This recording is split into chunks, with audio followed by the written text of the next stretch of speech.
Is landing speaking gigs on stage on your bingo card for 2025? Well, you're in the right place. In today's episode of the Camera Confident podcast, I speak to Aleya Harris, who is the master at getting people on stages. Whether you're just starting out or you're a seasoned pro, this episode is jam-packed with lots of actionable tips on how to get started, how to get paid, and how to make sure that that opportunity can lead to more business for you. So without further ado, here's my interview with Aleya Harris.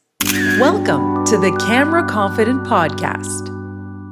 I'm thrilled to have you on the Camera Confident podcast, Aleya. Thanks so much for joining us today.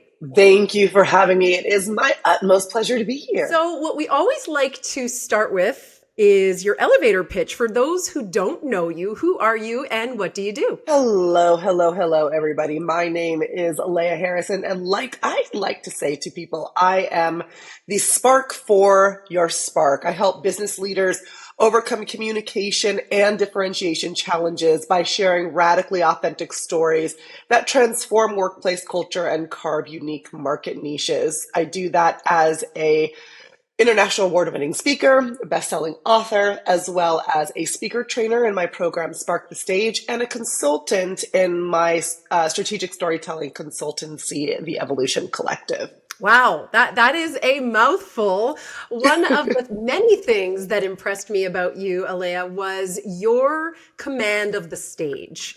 And I know we were talking before we hit record that you're nursing a little bit of a cold. That's cool. This is what we do. We talk regardless and we show up no matter what. So I just wanted to acknowledge you and thank you for coming on despite Thank you for having me. This is not quite as bad as what this. I remember one time I was speaking on stage with a coffee cup of Theraflu.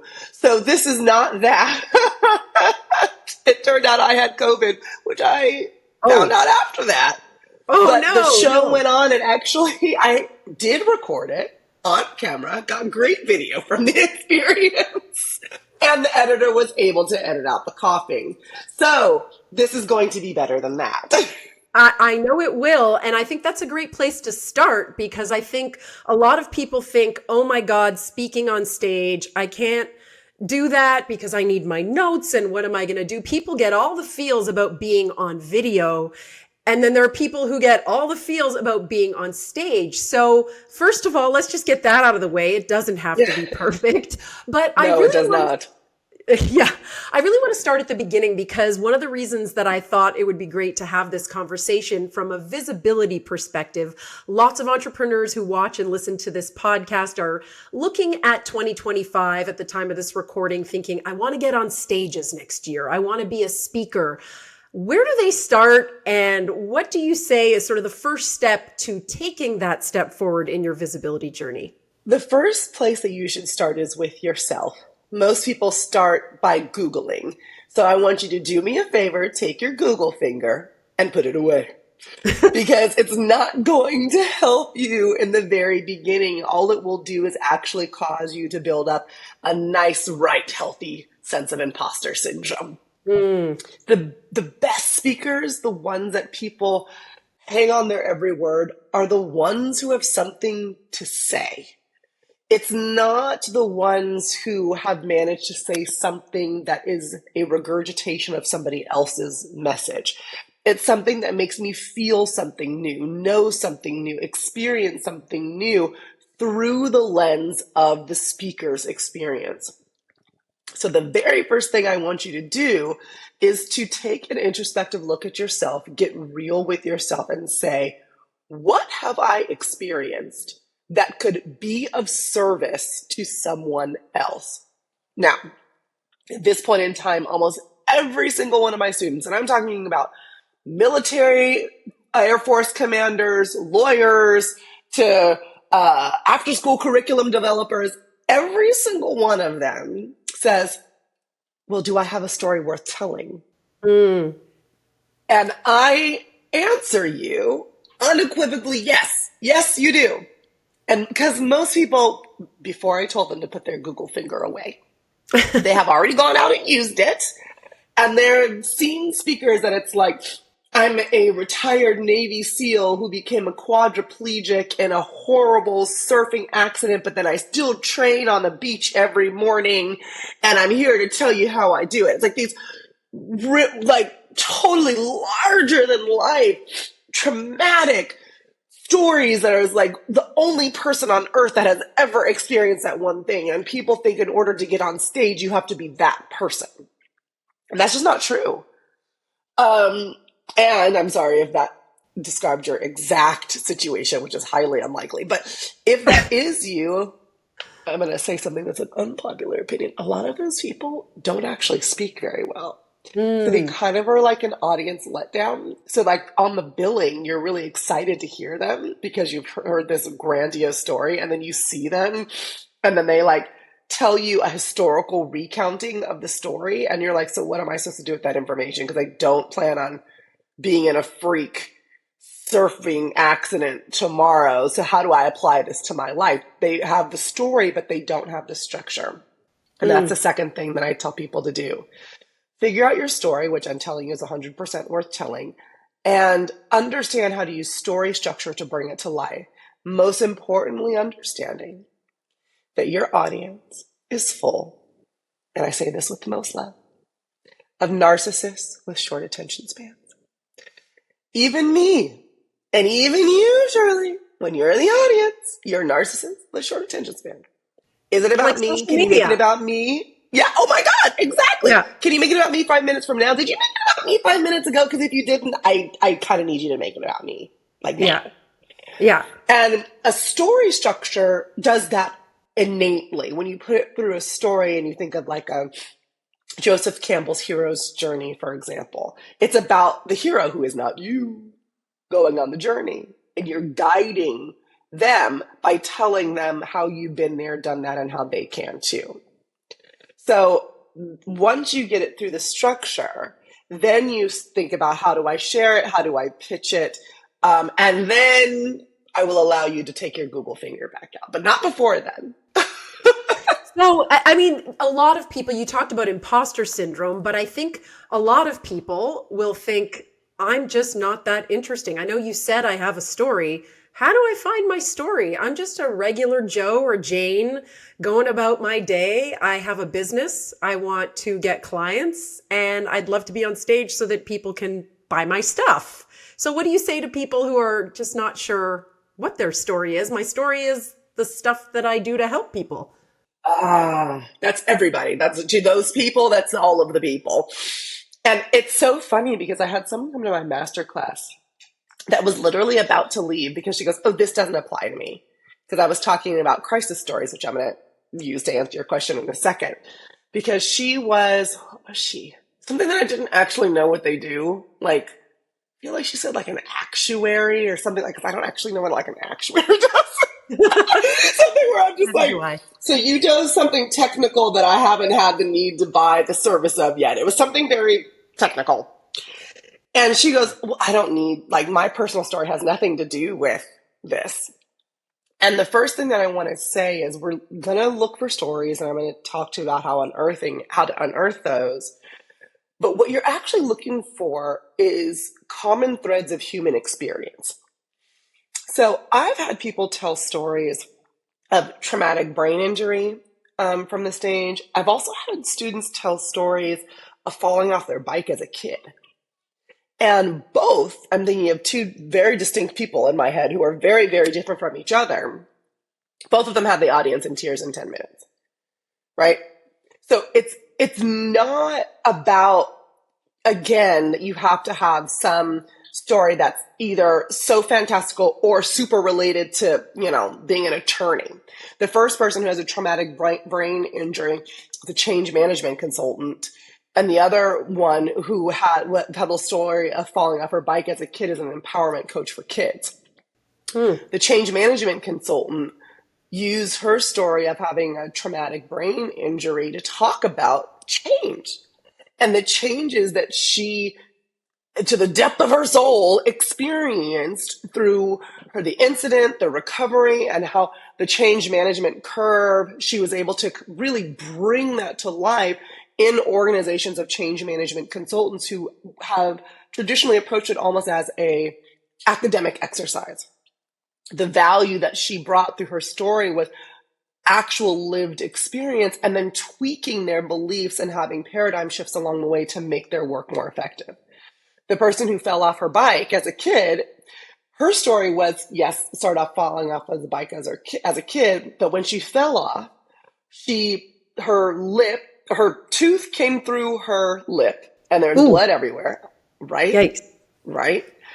And it was a story of the moment where she reached out her arms to her sister, who she was like 7 at the time. Her sister was probably like 10. We're talking about kids here. And her sister backed away because here's this little girl covered in blood and they're both terrified.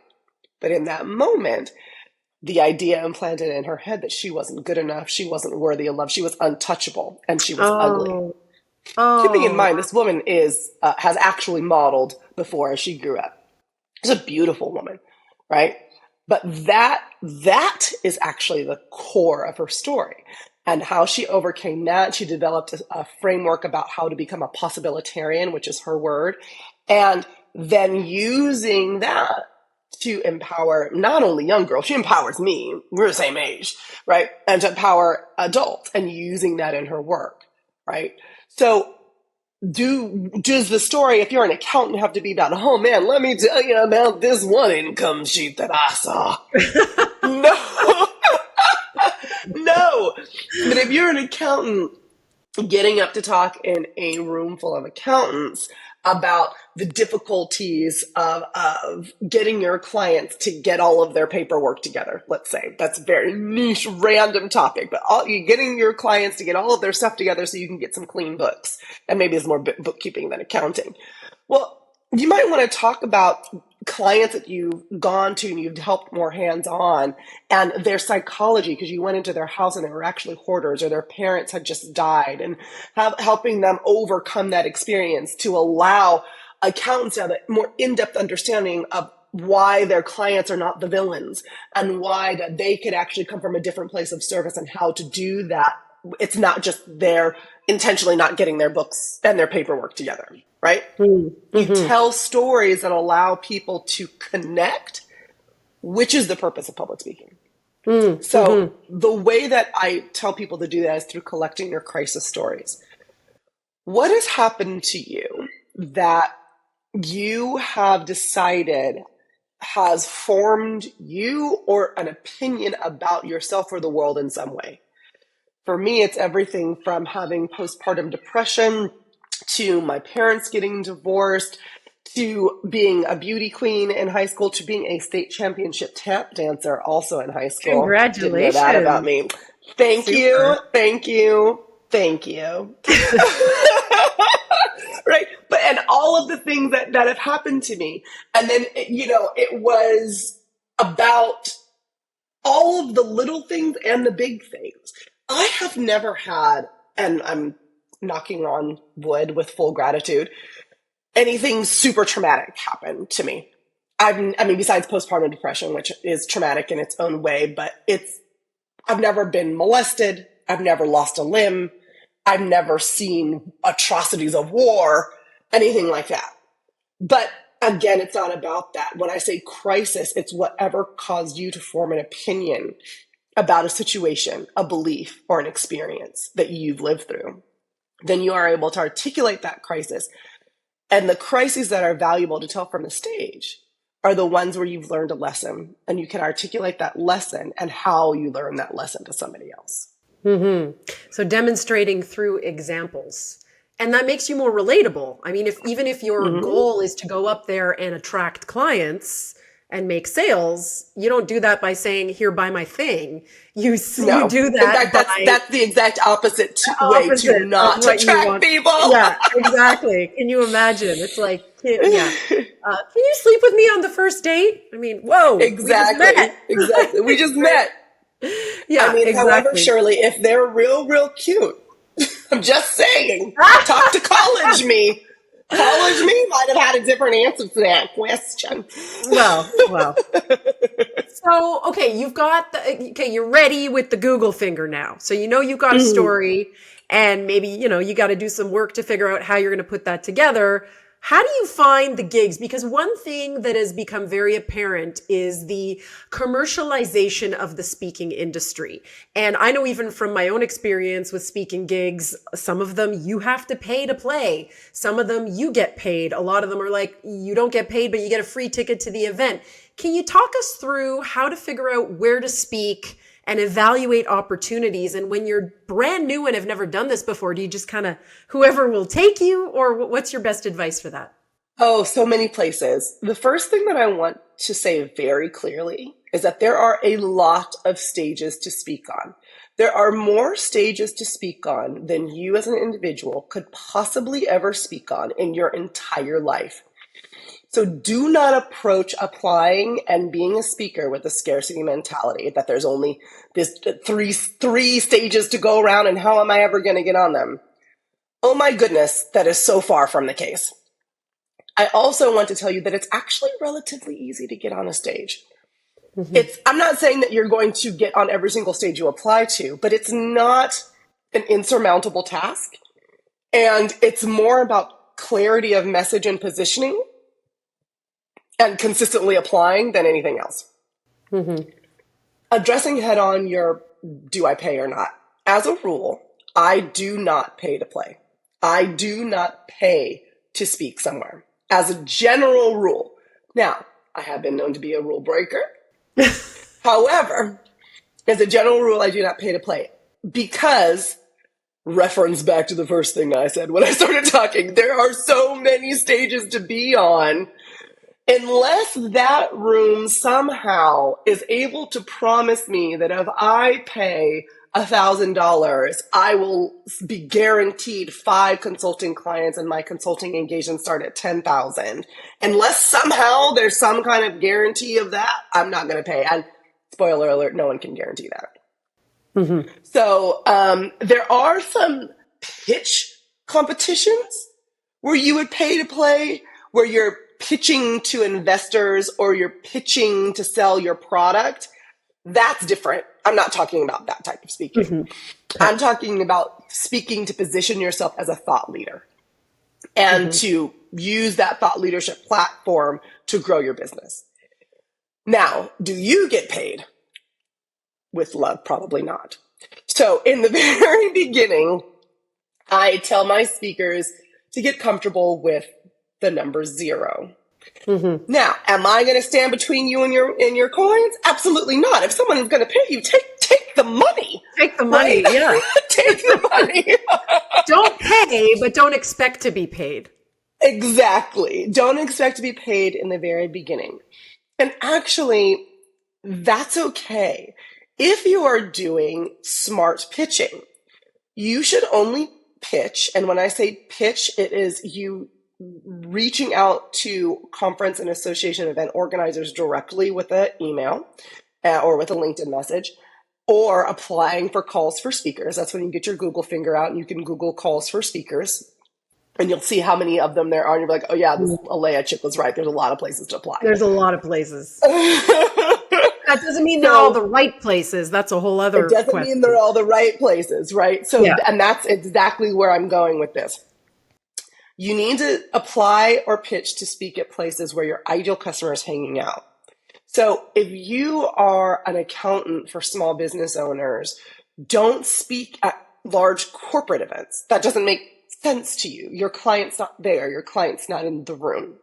However, if you're speaking at the National Association of Women Business Owners annual conference, you should be giddy to pay your plane ticket there because you know you'll be in a room with a bunch of your ideal clients.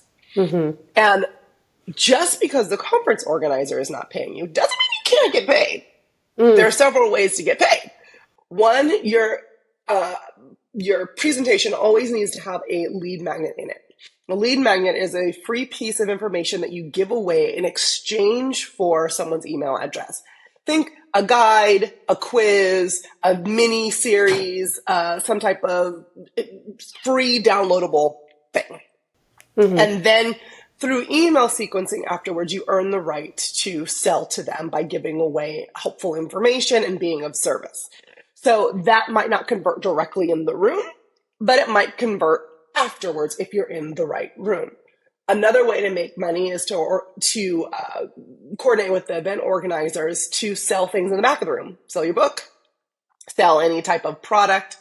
You can also buy a booth or coordinate with the event organizer as part of your package. If there's some type of expo or trade show attached with your speaking, get a booth. And then tell people, hey, go meet me afterwards at booth, blah, blah, blah. I'm there to talk to you. Right. That is, depending on the event, that's when you start getting the thousands of dollars of sales. If you're at an event, is when they can speak to you face to face, because they're the closer you can talk to someone after they have seen you speak, the more likely you are to close a sale. So if you can, I even will be like, hey, I'm standing right outside. There's no one in here in this room or coming in afterwards. I'm going to be right here to answer your questions. Or what I've also done at a conference is I'll put a QR code on the screen with a calendar scheduling that will say, hey, I'm available. I've blocked off slots specifically for the people who showed up for this room so I can answer your specific questions one-on-one. And when you do strategy sessions, I have 20-minute slots, 30-minute slots, and they're all going to be located in the foyer or at the Starbucks or at the wherever you're going to get your space. Book your slot here and show up. Those are sales calls, in-person sales calls. So there's lots of ways to figure out how you can get paid. And oftentimes when I've gone and I have spoken for free, because although I get my rate when people pay me is $10,000 and above, I've worked my way to that. But I will still, to this day, gladly go somewhere to speak for free, knowing that if I can get those clients, I might make $50,000 that day, even though the event organizer didn't pay me. So keep an open mind around the payment situation. So how do you know what events are worth your time? Because I agree with you. I mean, I've done this with clients. I've done this myself of just like, you can even ask ChatGPT, hey, I'm a so-and-so expert. Give me a bunch of places I can speak. And ChatGPT will happily spit out a whole list of things. That doesn't mean that you should pitch all of those places. So how do you, I mean, you talked about having your ideal client in the room. Yes, that could be for some people a lot of rooms.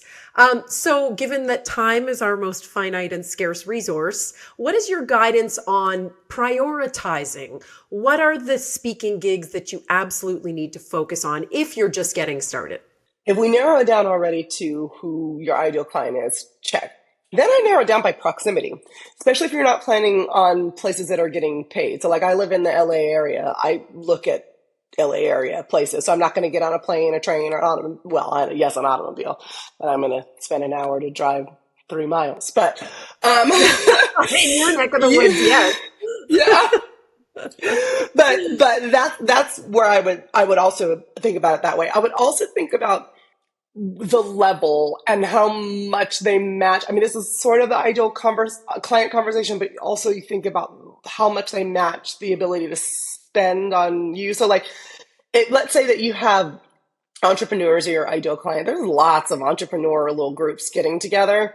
Yes. A lot of them are for new entrepreneurs. So they broke with the most love. And I do things pro bono specifically to serve that audience because they can't afford the advice, right? But when I'm in a money mindset where I'm like, let's go make some money, I specifically look for groups where people are a little bit more advanced. So then you go on their websites and see, like, is there a dollar threshold for them to participate? So like there's a group called the Dames, which is a virtual group, but also they're based in Colorado. You have to have 6 figures above an annual revenue to join, right? Or you think of groups like the Entrepreneur Organization, EO, groups where they have already cut off given a limit to the financial. There's a bar for them to be in the room. Yeah. It's almost like they're vetting your clients for you before you even get in the room. So like you said, happily, even maybe it is worth buying that plane ticket to be there, right? Because if they're going to have you on the stage, that could be great because people want to buy from people they know, like, and trust. And what better way to establish that than to have that captive audience on a stage? If you think about social media, what are the chances that you can have that kind of captive audience on social media? I mean, yes, absolutely, there are opportunities, but it's harder and harder, and getting them to stay. Because on social media, you don't know when they leave the room. They can just click away whenever they want. But Yep. when they're in the room, they have to physically get up and leave the room, right? So, Yep. it's such a great piece of that visibility puzzle that can really elevate your business. And I love what you're saying about, especially because a lot of people listening and watching have business owners or corporate people as their target audience.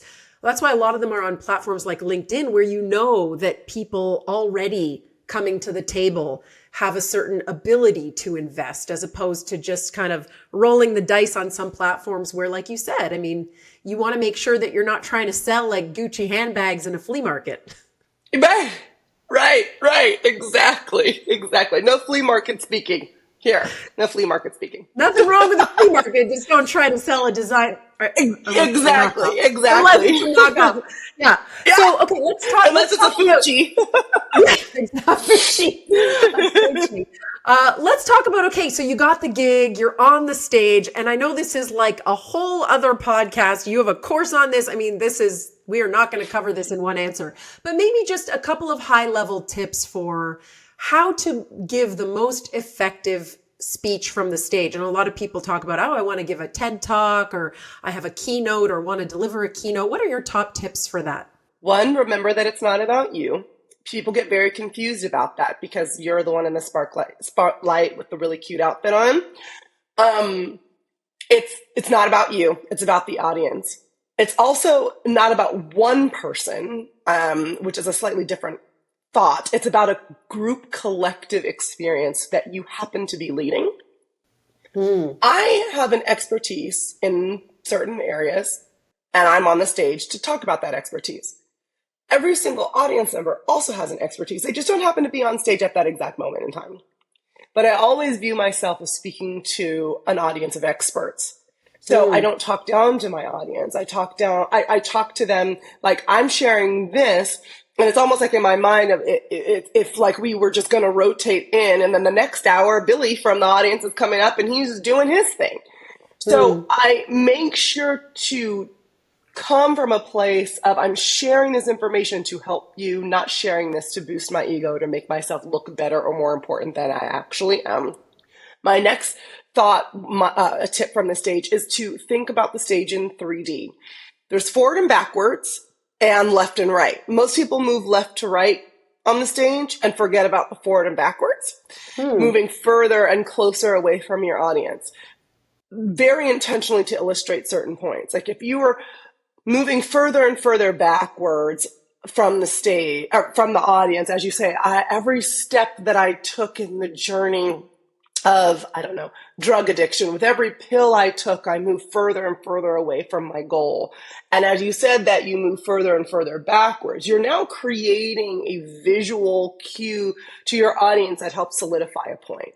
So the stage craft of it makes the whole experience that much more cinematic. My definition of a public speaker starts off with saying that you are a performance artist who delivers helpful ideas from the stage. So you, at any given point in time, you're just like 2 coughs away from dancing, because you are going to be interesting. You need to be worth me putting pants on to come and see you. Because in this virtual world, didn't really need to put pants on to be here, right? Right. And that translates for the event organizer as you are the person that makes the conference in 2023 so good that people buy their ticket for 2024, right? And if they can see you as that type of speaker, or they know and you became to have a reputation for the reason why their conference is elevated as an experience that people want to leave their house for, then you will start to get more speaking gigs, because speaking begets speaking.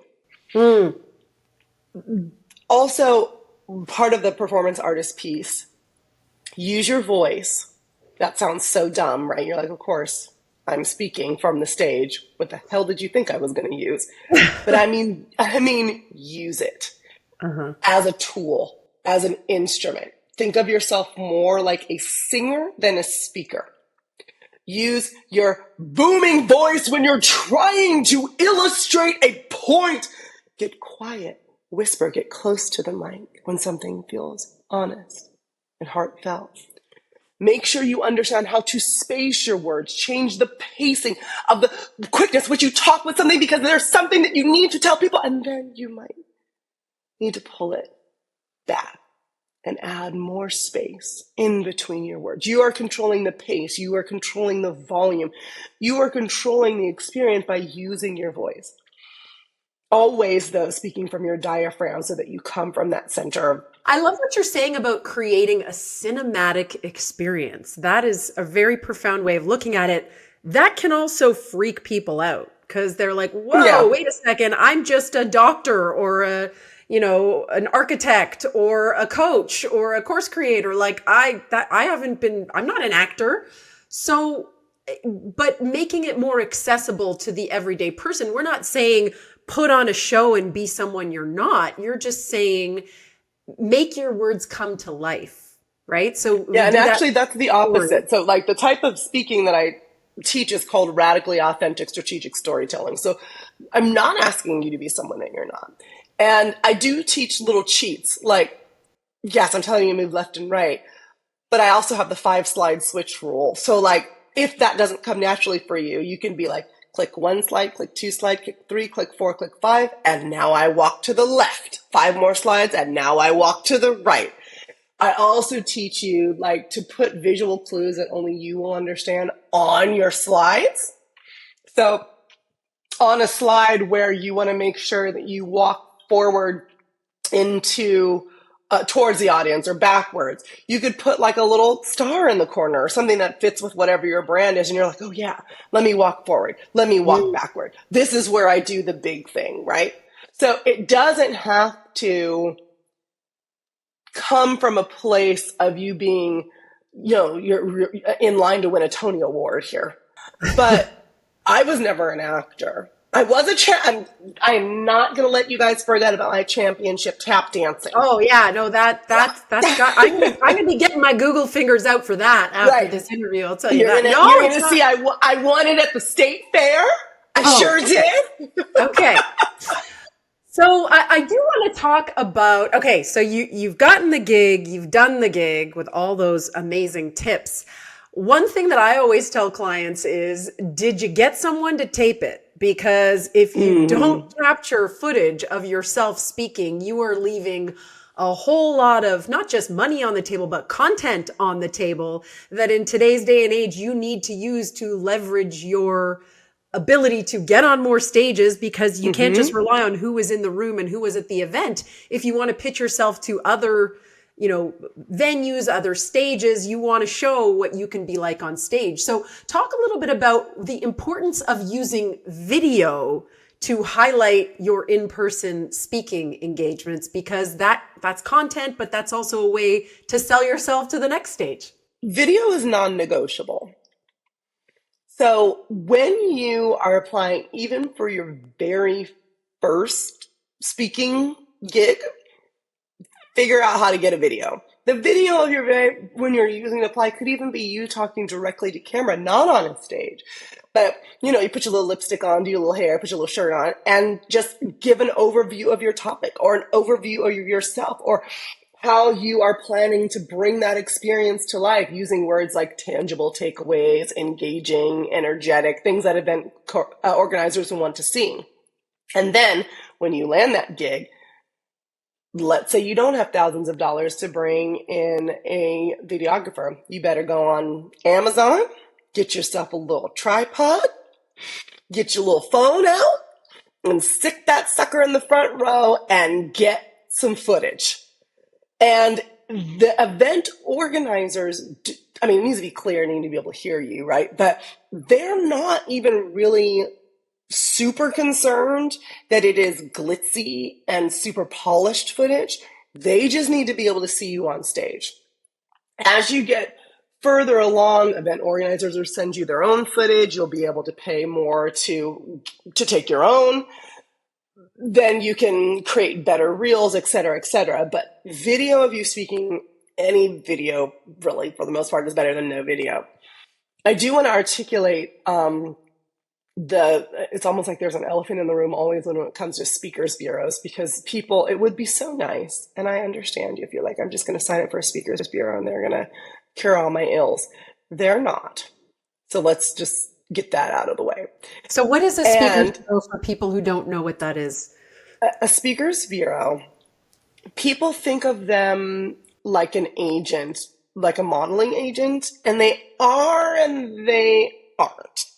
So they, in theory, will get, well, and in practice, they will go and get speaking gigs for you.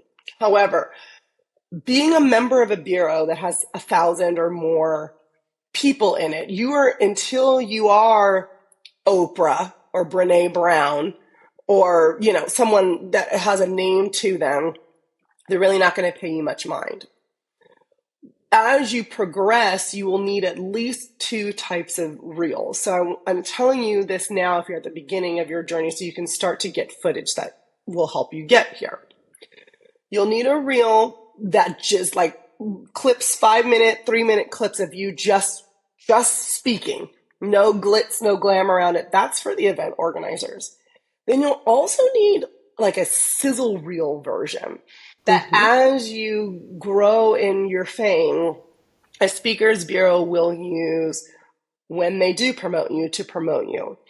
This is a video that you're going to spend some money on because you're going to use the speaking of you on stage as almost like B-roll behind you talking to camera and walking up and down steps or doing whatever, if you're a doctor, showing some action shots of you doctoring, right? That is going to be your sizzle reel. I will tell you that most event organizers don't care about that sizzle reel. That's a speakers bureau type of reel. They really just want to see you speaking. That's why I'm having you emphasize that one first. But if you have the aim of getting booked by a speakers bureau, then you will need both. So I know that there is so much information in this episode, but if there's something that you want to leave people with, sort of a final, if you take one thing away from this conversation, what would that be in terms of showing up on stages in 2025? Just show up. Many of the times, it's not a lack of knowledge that keeps people from the stage. It's a lack of confidence. And yes, confidence can be aided by getting the knowledge. But if we're honest, before I told you to put your Google finger away, you could Google pretty much everything you needed to know about getting on stage. You just need to do it. I invite you to challenge yourself. Apply to one speaking gig. Apply to one a week. Apply to one a day.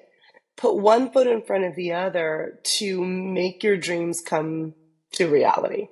Because listening to 3 more podcasts like this one is not going to get you on stage.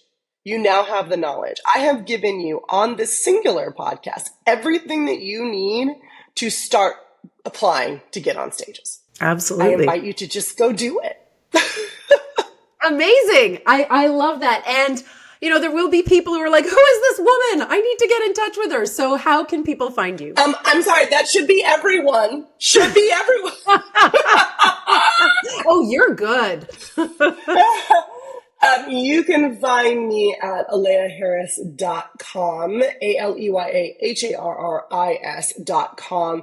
There you can watch a free masterclass if you want to have me break down these concepts even more. And this is not a masterclass where it's like, let me try to sell you something for 45 minutes, but in order to get the real thing that you need, you have to buy the thing. That's not what this is. It's an actual mini course that I've given for free. That's aleyaharris.com/masterclass. You can also buy my book, which is at aleyaharris.com/book, or everywhere books are sold, including Amazon. And what's the book about? Oh, my bad. The book is called Spark the Stage. Oh, fabulous. The book is literally about helping you get on stage, craft your your speaking platform. It is how to become a professional speaker from soup to nuts. So it's called Spark the Stage, Master the Art of Professional Speaking and Authentic Storytelling to Captivate, Inspire, and Transform Your Audience. Amazing. Well, Aleya, thank you so much for your time today. This is exciting. I've been taking furious notes too, and I hope that everyone watching and listening, that you've got your plans to get out there and pitch stages for 2025. You have no excuse now. You've got it all. So get out there and go do it. So many actionable steps there. I just love how simple it is to pitch stages. A lot of us build this up in our heads so much, and it really is not that hard. Just start sending out those pitches. And if you really want to take a deep dive into how to use your voice to be more effective when you are speaking, check out this podcast, because I spoke to a voice coach, Susan Murphy, who talks all about how to really channel that voice in a way that will convert and sell.